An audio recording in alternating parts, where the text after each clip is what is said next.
BJP के साथ तो कोई भी जा सकता है। ये अलग बात है कि बहुजन समाज पार्टी की राष्ट्रीय अध्यक्ष मायावती ने भारतीय जनता पार्टी के साथ समझौता किया, लेकिन जब भी समझौता किया तो सरकार अपनी बनाई, सपोर्ट दे के कभी उनकी सरकार नहीं बनवाई। और जब भी मायावती ने समझौता किया तो अपनी शर्तों और अपनी उसूलों की बुनियाद पे किया। और देखने वाली बात ये भी है कि जब भी सरकार बनी तो भारतीय जनता पार्टी कमजोर हुई है, मजबूत नहीं हुई है। लेकिन इसके बरखिलाफ, इसके बरक्स आप समाजवादी पार्टी को देखिए। समाजवादी पार्टी ने कभी समझौता तो नहीं किया, लेकिन भाजपा को जब भी जरूरत पड़ी, भारतीय जनता पार्टी को समाजवादी पार्टी की जब भी जरूरत पड़ी तो समाजवादी पार्टी ने खुल्ला सपोर्ट किया। मिसाल के तौर पर अभी पिछली बार जब राष्ट्रपति का चुनाव हुआ था तो राष्ट्रपति के चुनाव में भारतीय जनता पार्टी का जो कैंडिडेट था राष्ट्रपति का, मिस्टर रामनाथ कोविंद, मुलायम सिंह यादव ने खुल्ला सपोर्ट किया और वोट भी दिया। इसी तरह आप देखिए, समाजवादी पार्टी तो मुसलमानों की आस्तीन का सांप है। समाजवादी पार्टी हमेशा जब भी होती है सड़क पर, भारतीय जनता पार्टी के खिलाफ वोट मांगती है, हमारी कम्युनिटी को डराती है और डरा के वोट लेती है। और जब कभी सदन में पहुंचती है तो मिस्टर नरेंद्र मोदी को दोबारा प्रधानमंत्री बनने की शुभकामना और बधाई दोनों देती है। तो इस तरह से तो बहुजन समाज पार्टी समाजवादी पार्टी से बहुत ठीक है। देखिए, हमारा मकसद है भारतीय जनता पार्टी को हराना।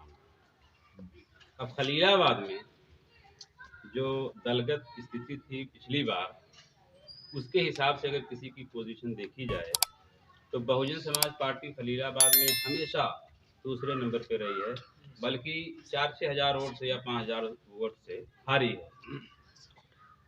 और समाजवादी पार्टी के लोग ये अफवाह उड़ाते हैं, लोगों को गुमराह करते हैं कि हमें वोट दीजिए वरना भाजपा आ जाएगी।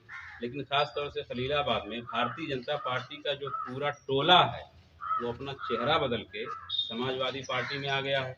यानी भारतीय जनता पार्टी के लोग सपा में आ गए हैं और सपा में आके ये कहते हैं कि भाजपा को हराना है तो हमें वोट देना है।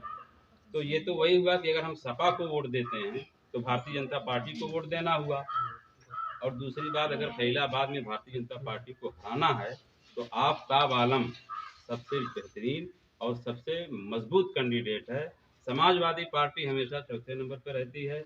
समाजवादी पार्टी को जीतने के लिए चौथे मकाम से पहले स्थान पर जाना पड़ेगा, लेकिन बहुजन समाज पार्टी को जो हमेशा दूसरे नंबर पर रहती है, दूसरे स्थान से पहले स्थान पर जाना पड़ेगा। इसलिए आफताब आलम को जिताना समाजवादी पार्टी के मुकाबले में बहुत आसान।